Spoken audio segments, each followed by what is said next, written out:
Hello everyone. Today we're going to continue with the second lecture of life processes.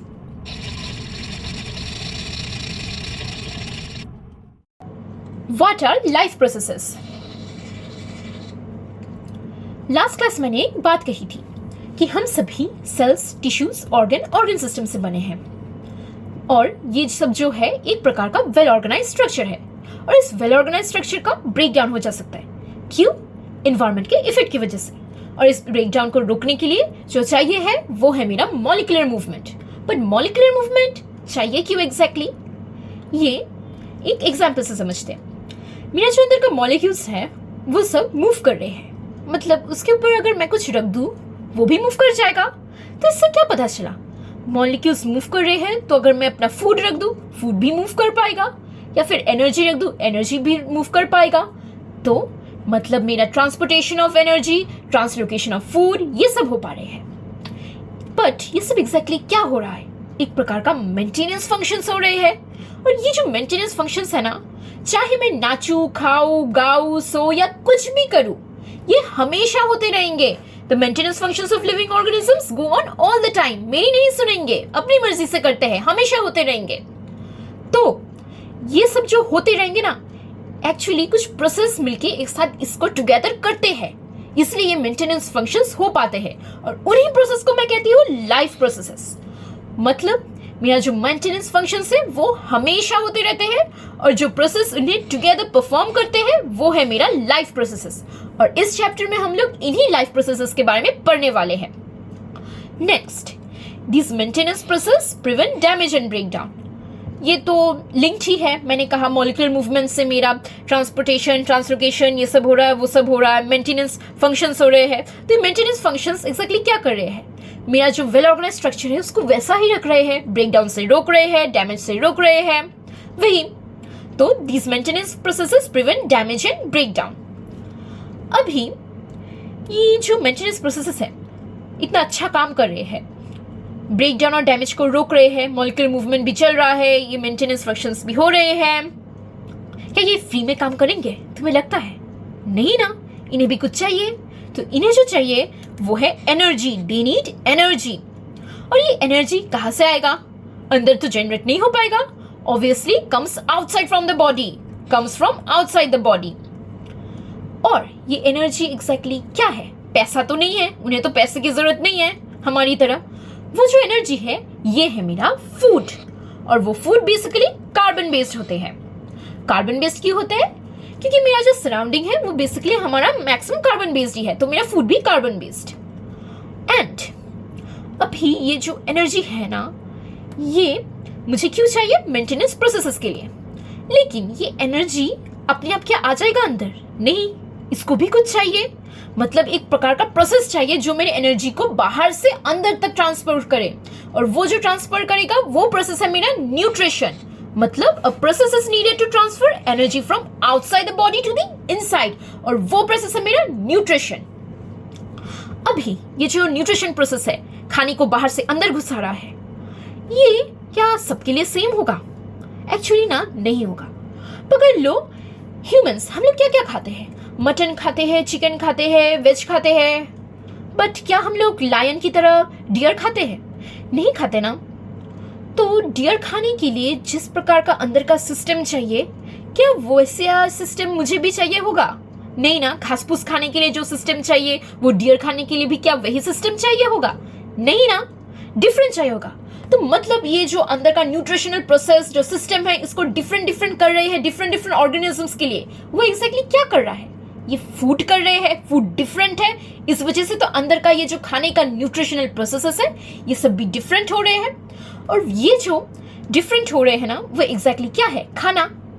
खाने की वजह से। और ये खाना भी क्या है? कार्बन है। कार्बन बेस्ड मैंने कहा था, कार्बन बेस्ड कार्बन है। तो मेरा जो कार्बन का कॉम्प्लेक्सिटी है उसके ऊपर डिपेंड करता है। Different nutritional processes are used by different organisms depending on the complexity of the carbon. अभी एक नए पार्ट में चलते हैं, एनर्जी से। एनर्जी का मैं मान लेती हूँ खाना है, तो एक ले लेते हैं आलू। क्या तुम आलू को ऐसे ही निगल लोगे? क्या आलू पूरा ऐसा पूरा आलू की तरह रहेगा अंदर जाके भी? नहीं ना, उसका कुछ तोड़ने का काम होगा, ब्रेक डाउन होगा, नहीं तो तुम अंदर नहीं ले पाओगे उसको।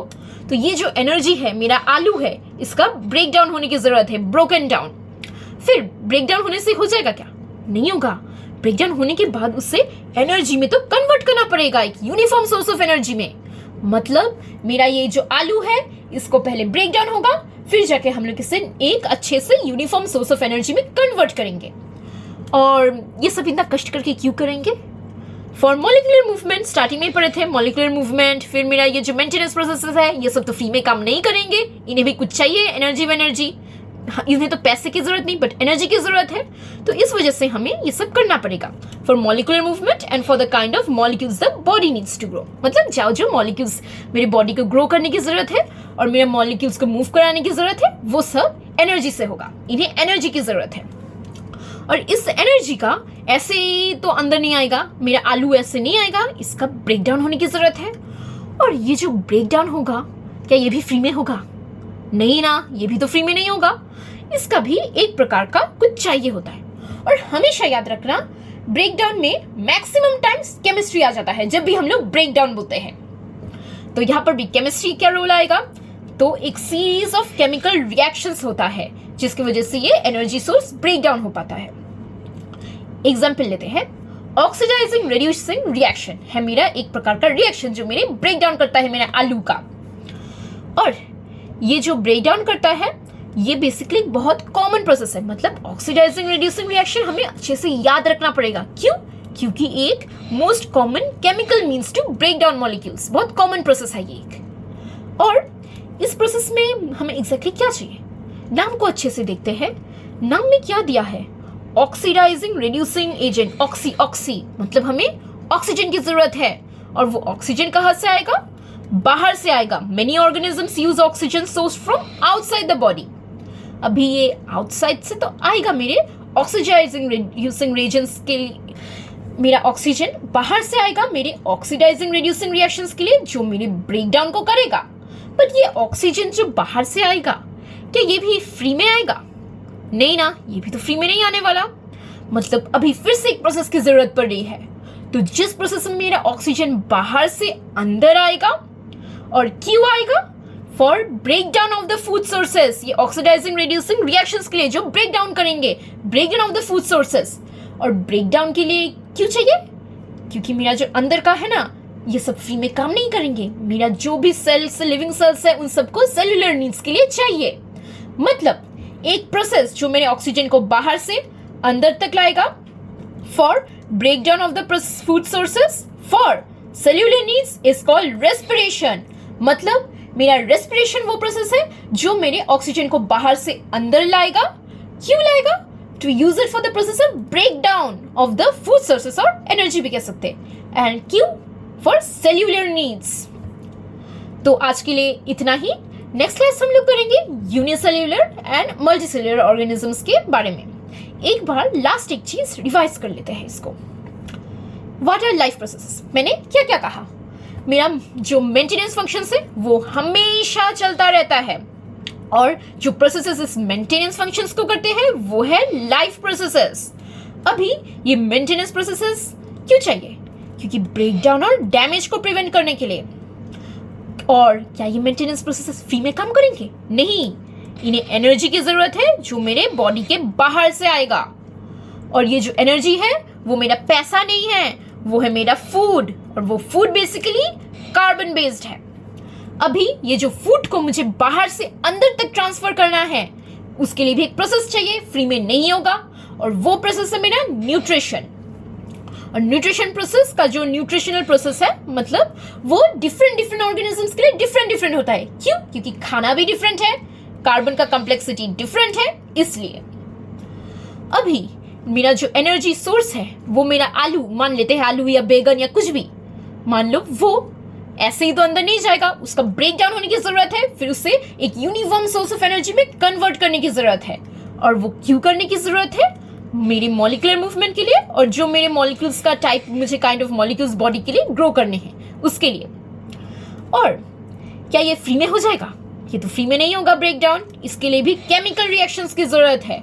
और ये जो केमिकल रिएक्शंस है उनमें से एक बहुत कॉमन केमिकल रिएक्शन है ऑक्सीडाइजिंग रिड्यूसिंग रिएक्शंस। और ऑक्सीडाइजिंग रिड्यूसिंग रिएक्शंस में ये तो मेरा मोस्ट कॉमन है ही, बट इसको भी ऑक्सीडाइजिंग है, ऑक्सी आता है, मतलब ऑक्सीजन की जरूरत है इसको भी, और वो ऑक्सीजन बाहर से आएगा अंदर तक। बट वो ऑक्सीजन भी तो फ्रीज में नहीं आएगा, वो ऑक्सीजन को भी बाहर से अंदर लाने के लिए मुझे एक प्रोसेस की जरूरत है, जो प्रोसेस मेरा रेस्पिरेशन है। मतलब ऑक्सीजन बाहर से अंदर आया, क्यों आया? ब्रेकडाउन के लिए, और ब्रेकडाउन के लिए भी क्यों? मेरे सेल्यूलर नीड्स के लिए। The process securing oxygen from outside the body and to use it in the process of breakdown of food sources for cellular needs is called respiration. इसमें ना हमने दो इंपॉर्टेंट चीजें देखे हैं, एक है रेस्पिरेशन, एक है न्यूट्रिशन। न्यूट्रिशन क्या है? खाने को बाहर से अंदर। रेस्पिरेशन क्या है? मेरा जो ऑक्सीजन है उसका बाहर से अंदर। तो आज के लिए इतना ही। नेक्स्ट क्लास हम लोग नेक्स्ट पार्ट करेंगे। Thank you everyone, bye bye.